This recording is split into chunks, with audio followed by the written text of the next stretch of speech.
Right, in this video I want to show you the process and operations that I use on the Chinese mini lathe to produce a batch of 5 identical 31mm diameter solid aluminium balls. Right, I've got some 6082T6 aluminium bar, which is 32mm in diameter, and this is the only grade aluminium that I actually use because it's so nice to machine. I'm going to cut off a batch of these to make the balls on the Chinese mini lathe, and I can use the chuck face to actually rest the end of the bar up against that chuck face, and I've set my part off to a certain length and locked the saddle there, so every time I part one off it'll be exactly the same length. So I've set my part off at 32mm from the front face of the chuck there, and that's the same diameter as the bar. I've taken my tailstock off, and then I shall be lightly holding this one, just letting it spin in my hand each time I part one off, and it's perfectly safe to do this as long as you have a slow spindle speed. And I use a bit of paraffin for cutting aluminium.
So I just go to the last 100th thou, and then I get hold of the end of the bar and just bend it backwards and forwards and break it off.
So now I have all my aluminium billets parted off to the same length, and this is the part off blade that I was using. It's a 20mm blade.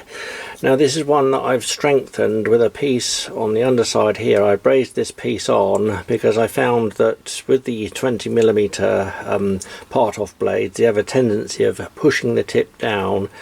This bit here is so thin that it's weak and opens up this opening here.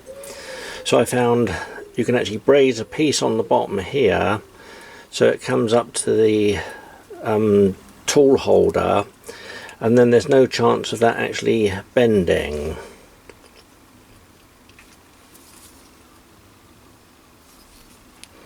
And it's just an ordinary 3mm part off tip from Banggood. So next I part off the pip bit at this end here. You can grind it off or whatever, but I found it's best to just part it off with this small grooving tool.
And then a 6mm spiral screw tap, and because I'm going down a blind hole to a certain depth, I don't use the actual motor for fear of actually breaking the tap.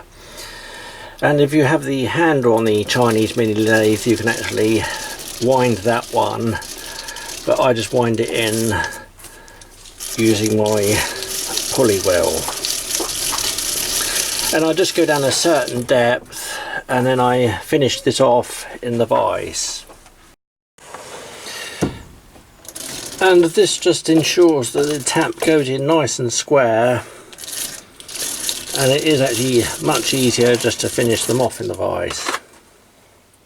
And then I just repeat the same process for all 5.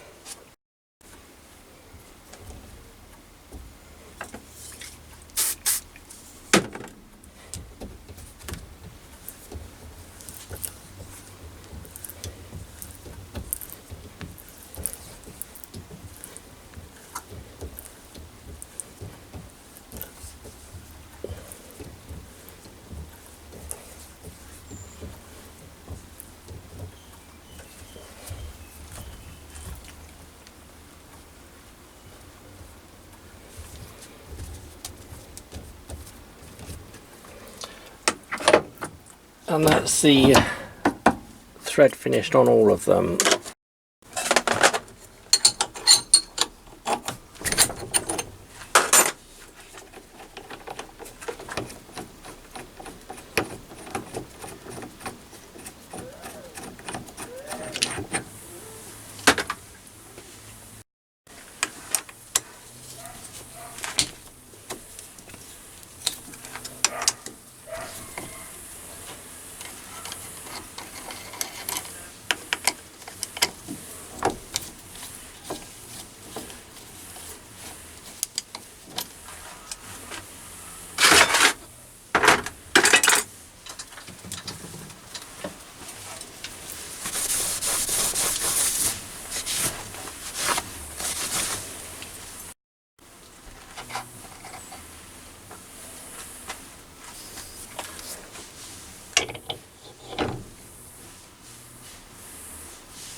Right, so this is my 6mm ball turning mandrel. I've several different sizes of these. I've got an 8mm one, and then I've got ones with BSP threads on the end here. And this one just goes into the drawers here.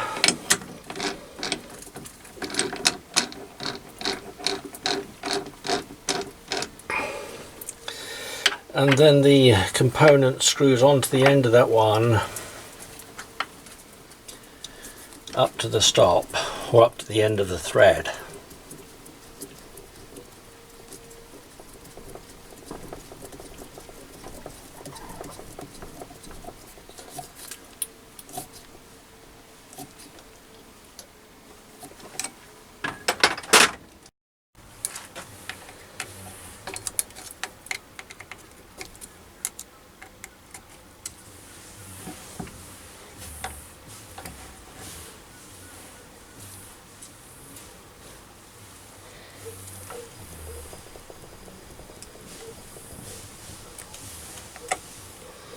So I set the tool to the centre of the bar there.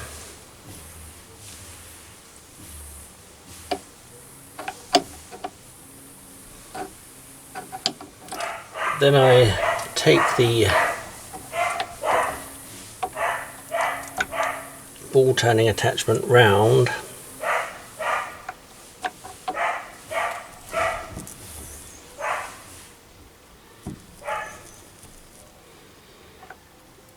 and touch on the end face. Wind out the tool, turn it round and lock the tool in position.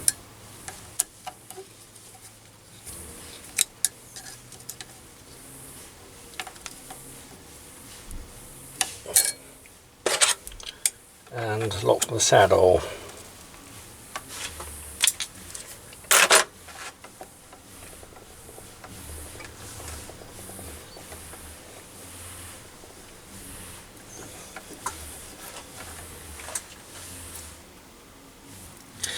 So now I know that if I actually took that tool right the way around, it would be touching the end face here, and it's central on the actual billet,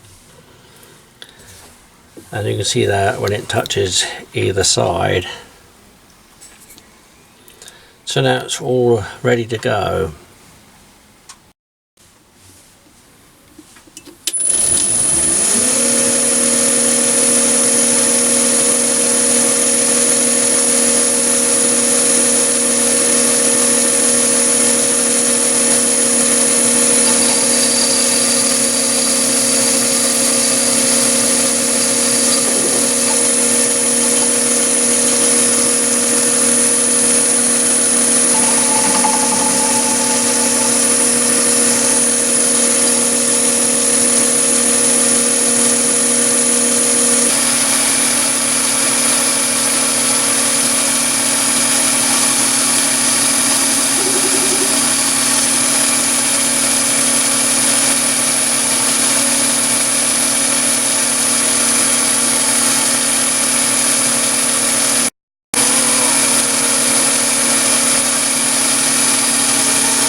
And because I've made all the billets exactly the same dimensions, I can actually use the stop, bring up the saddle each time, obviously screw another one on, bring it up, and it'll be ready to cut the next one in exactly the same position.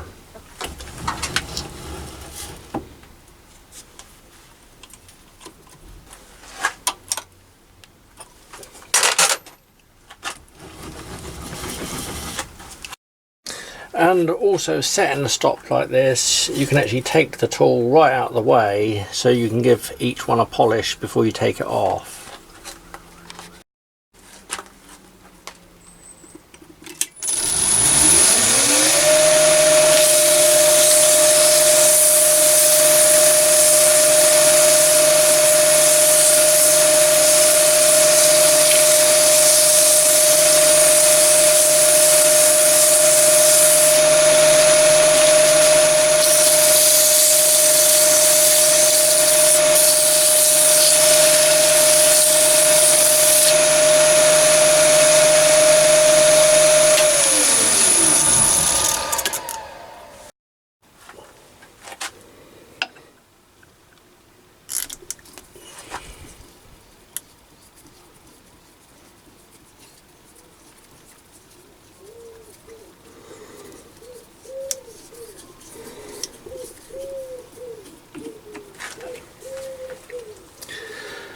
And what I must do now every time is to actually screw these on as tight as possible. I've done the thread so that the actual angle here will hit the end face here, and they'll be on the mandrel in exactly the same position, and they'll be machined exactly the same. And you must do them up nice and tight like this anyway, to stop them moving when it actually starts the cut. So out of the 32mm bar, I've got a 31mm ball.